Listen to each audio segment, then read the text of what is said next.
where today we have a no-nonsense comparison of the iPad Pro 9.7 to the Samsung Galaxy Tab S2. Now, generally I'm more of an Android user and a harsh critic of Apple's aggressively high price structure, along with their proprietary accessories.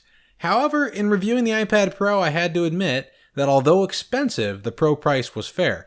And when comparing it to the Tab S2, that opinion is just reinforced. These two tablets are often seen as rivals because they are currently two of the best tablet options put out by the two major competitors, excluding the white boxes, of course. But with Apple now releasing a 5th generation iPad, it just feels like Samsung is playing catch-up. For instance, with the Tab S2, Samsung followed the iPad example, jumping down to a 9.7-inch display. You'll notice the S2 has a nice, familiar-looking bezel as well, with that metallic flare, along with a sleek, extremely thin design. The most noticeable differences from the iPad is the soft touch backing and flat aluminum siding, which both work well to make the Tab S2 feel more substantial and expensive overall. Now looking at the iPad, we see a lot of what we've come to expect. The recognizable and stylish aluminum body is used yet again, with a few differences.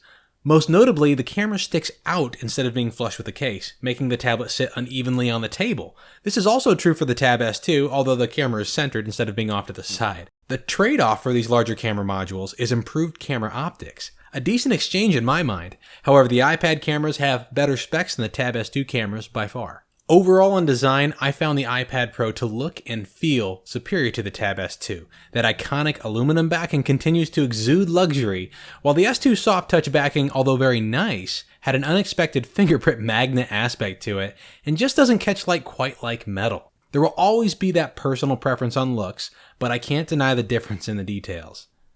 A point of much debate is the AM OLED display of the Tab S2. Considered by some to be the best current tablet display and by others to be entirely oversaturated, it really comes down to personal preference.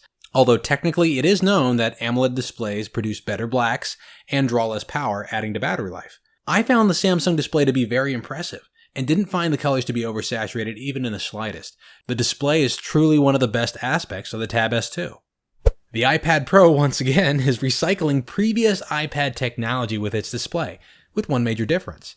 The True Tone display setting. Surprisingly, these subtle adjustments to light environment work wonders in perception. Side by side, you can see the similarity in displays, although it's hard to see the difference in tone unless moving the tablets through drastic changes in lighting. There's no clear winner here, as it really comes down to preference, although the anti-glare lamination on the iPad is bound to tilt the scale for many consumers. You'll most likely love one and hate the other, as the experiences are quite different in person, with the iPad providing a soft, blended visual experience, and the Tab S2 a much more striking and vibrant treat. Performance for me is what matters most in a tablet, and incidentally also where the iPad completely surpasses the S2, even enough to justify the price difference. I appreciate the attention to detail on design from both companies, but ultimately a tablet has to perform. Look at the benchmark results alone and you can see the difference boiled down to a summary. The octa-core processor and 6-core GPU of the Tab S2 are powerful, but pale to the capabilities of the A9X and the 12-core GPU setup in the iPad. The Pro can run any of the most demanding rendering apps available, opening up a whole new world of productivity opportunities. Why even ask if it can handle gaming and multimedia? Of course it can. The S2, on the other hand, is probably best described as a workhorse tablet. Stylish and functional in its own way, Samsung has created this tablet to run any normal task quite well.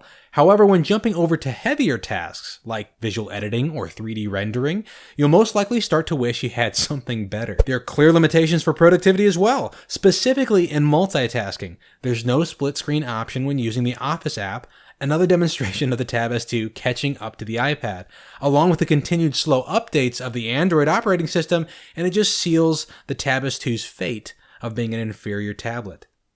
Now, despite saying all that, I do think there are quite a few people who will and should choose the Tab S2 over an iPad Pro purchase. Perhaps that'll be challenged when I see the new, more affordable 5th gen iPad, but for now there is indeed a place for the Tab S2, and honestly, I find the comparison somewhat unfair. Although they are both similarly made tablets, they clearly have different pros and cons, and really, if someone doesn't need a tablet to edit 4K video on or render 3D images, the iPad Pro's price and ability is practically irresponsible.